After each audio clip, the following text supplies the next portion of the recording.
punishable by death? What they did was despicable. I don't agree with the president. They should be put in jail.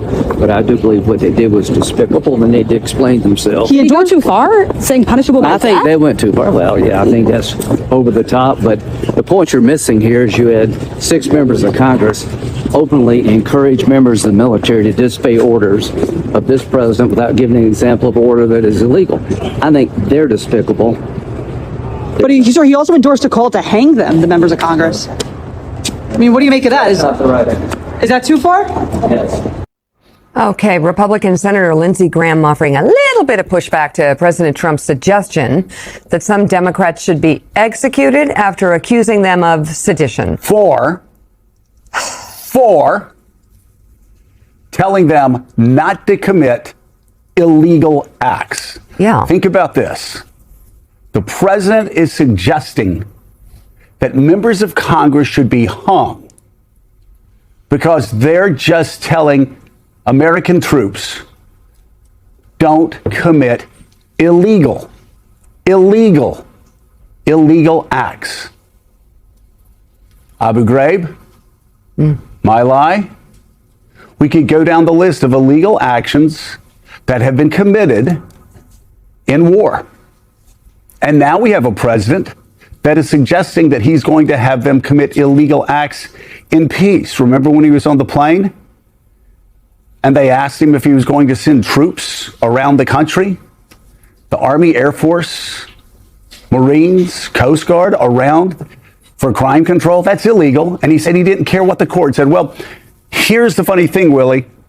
The courts care. Yeah. And we're seeing that this week. Donald Trump can say whatever he wants to say. Just like Rudy Giuliani could hold his press conferences outside of courtrooms and then go in and say things that were false. Rudy Giuliani today is disbarred. If these U.S. troops commit illegal actions now, they could end up behind bars for illegal, let me say that again, White House. Illegal, not legal, illegal actions. And if they do that, there will be no pardon for them. And so it seems to me a very reasonable thing to say, which is serve your country, follow your legal orders.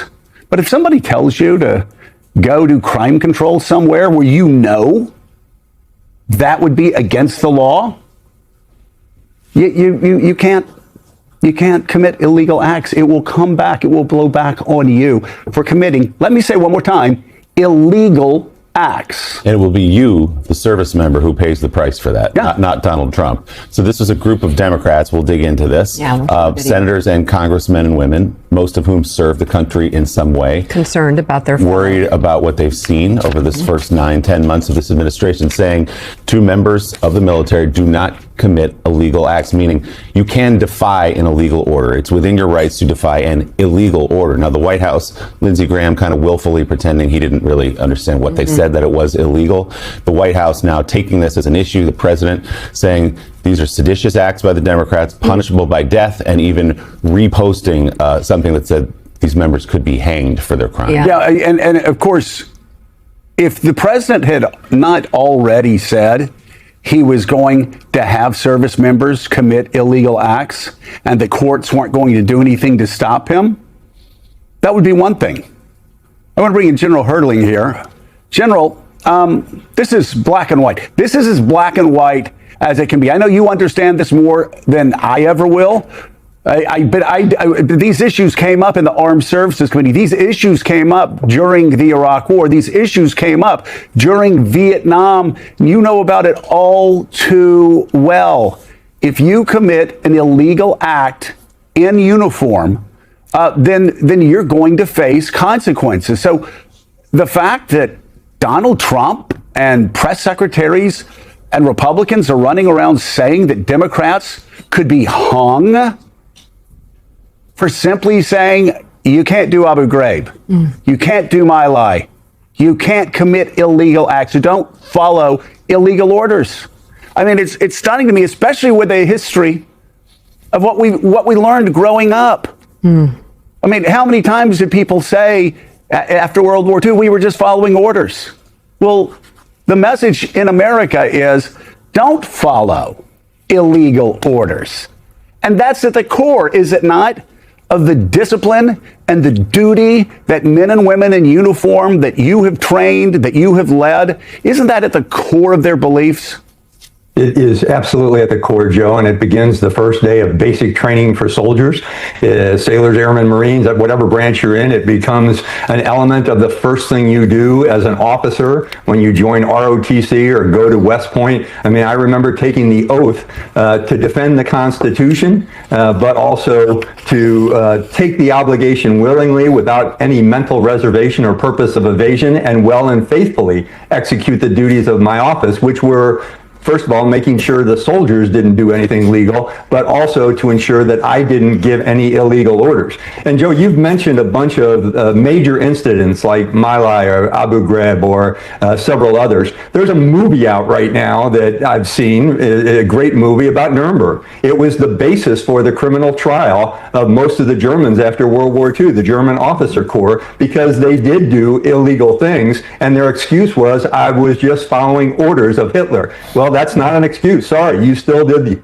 the illegal act, and it's against what we believe as a professional military. Joe, it's fascinating. I mentioned on X yesterday that there were times when I was given orders that I considered to be illegal, and when my JAG officer cleared them up, or when we determined that they were borderline, I went to my bosses who gave me those orders and says, we can't do this, we have to change this. So this is not just a major incident kind of thing. This happens in every war. And it happens a lot to commanders and officers where they have to clarify what an order says. I even remember back in the 2016 presidential campaign where I was on a different cable TV channel, and I was asked about the candidate Trump's statement about stealing oil from land or killing the families of terrorists. And I said both of those are illegal. They violate the laws of land warfare, and they are illegal acts to commit. So you have to always be careful about giving orders that do that. And it all relates back to every member of the military on the first day in uniform, swear an oath to defend the Constitution of the United States against all enemies, foreign and domestics.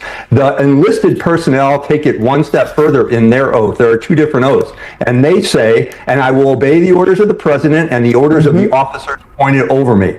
The officers take a different oath. It says nothing about obedience. It says defending the Constitution and then taking the obligation willingly without any mental reservation. So the founders and our Constitution implied the fact that these two different oaths are guardrails against exactly the kind of things that some of the members of Congress and some, like the press secretary and the president, are saying are seditious.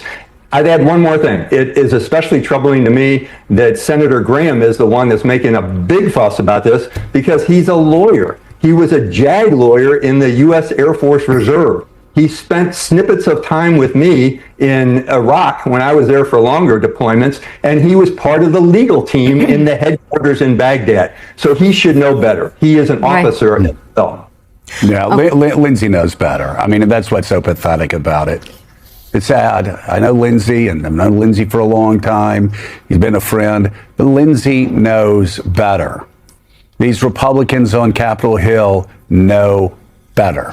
Saying, like, getting angry at anybody for telling troops don't commit illegal acts. It's just nonsensical. And then Donald Trump, because he's trying to distract from the Epstein files, he's trying to distract from the fact that he has the lowest approval rating that he's had in the second term. He's trying to distract from the fact that Democrats have the largest generic ballot lead that I can remember in my lifetime, 54-41. He's trying to distract from the fact that only 1 in 3 Americans say that they think Donald Trump is handling the government the right way. You can go on and on and on. But again, go back to the Epstein file, something that he wants to desperately take off from it. So what do? You just say, hey, these senators should be executed because they're actually stating law that you can't commit illegal actions. It's very simple, unless you're very stupid, well, you have or unless you're just following the orders of the strong man. You have to on wonder why cable they made news the channels. On cable news channels, you're not that stupid, folks. You know, there's like romper room. I can put up my mirror and I can see through you. You're not that stupid. Stop blindly going along with this. Same thing with Republicans. And come on, Lindsay, you of all people know that troops cannot commit illegal actions, and you should be saluting your colleagues for telling them don't commit illegal actions.